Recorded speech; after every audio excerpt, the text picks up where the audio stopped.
Hermano, me escribes el siguiente mensaje. Si Dios es justo, ¿por qué castiga a la gente que, aun siendo buena, no cree en Dios? Esto lo digo porque conozco a mucha gente, ateos y ex musulmanes, que no creen en Dios porque se han dejado llevar por las corrientes modernas ateas, que tienen argumentos más que convincentes sobre la no existencia de Dios. Pero en realidad no odian a Dios como tal, ni dejan de hacer el bien. Bueno, hermano, muchas gracias por tu mensaje.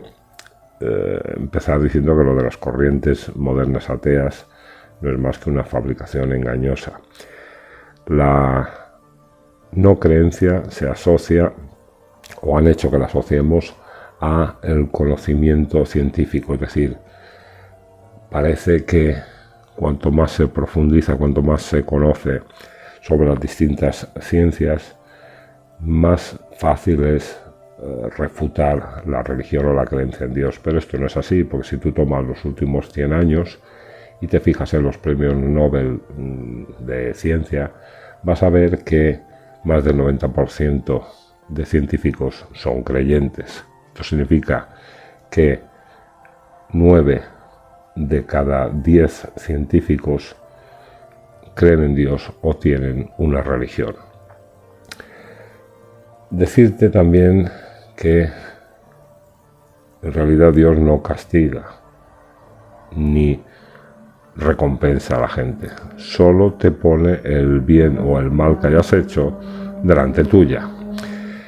Un juez no tiene toda la información muchas veces, se le escapan cosas y por tanto cuando dictamina una sentencia pues muchas veces no es justo, pero en el caso de Dios esto no sucede. Dios abarca todo en su conocimiento y a él nada se le escapa. Por eso en la revelación se nos dice que Dios es el más justo de los jueces. Debemos saber que todo lo que ocurre en este mundo lo juzgamos desde nuestra perspectiva humana como justo o injusto. Los genocidios, el hambre, las guerras, todo esto, ¿por qué? ¿Para qué? ¿Qué pretende Dios con todo ello? Bueno, no conocemos el misterio de la vida.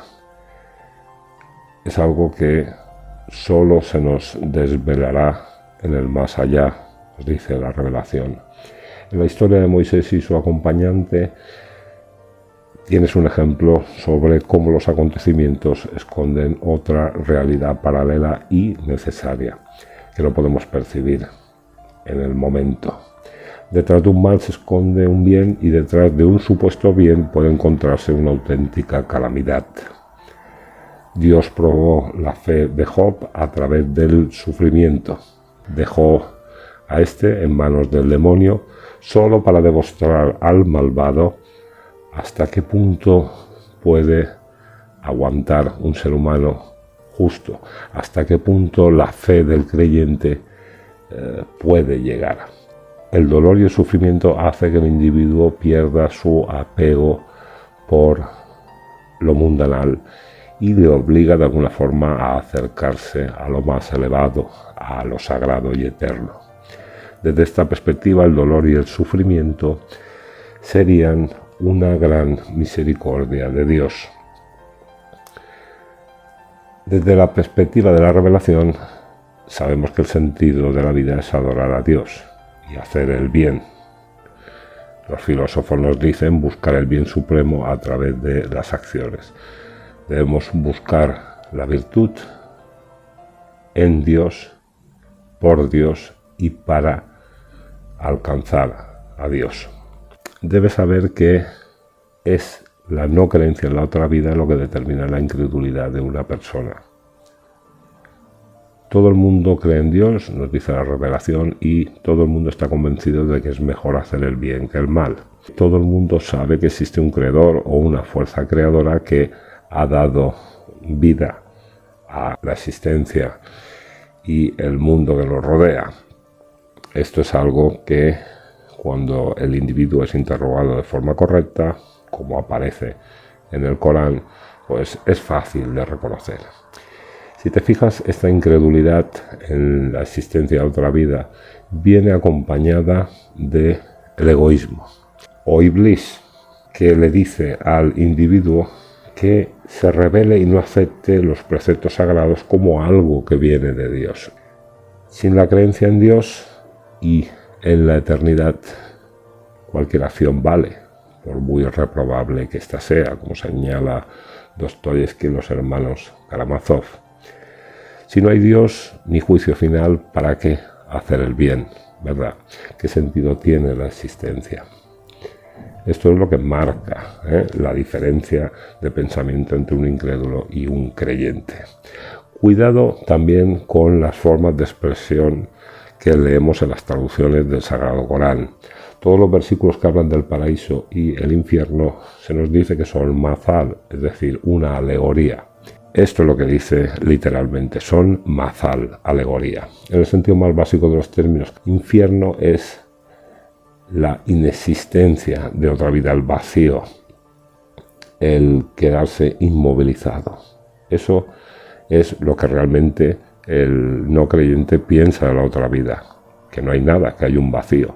Sin embargo, el alma del creyente espera un paraíso, espera esta nueva fase en la que ha de encontrarse con su Señor. Esto no debe excluir la idea de que el infierno contiene fuego y sufrimiento, obvio que no, porque, por ejemplo, quienes bombardean y matan a niños de forma consciente deben de recibir, encontrarse con el sufrimiento y el dolor que están provocando.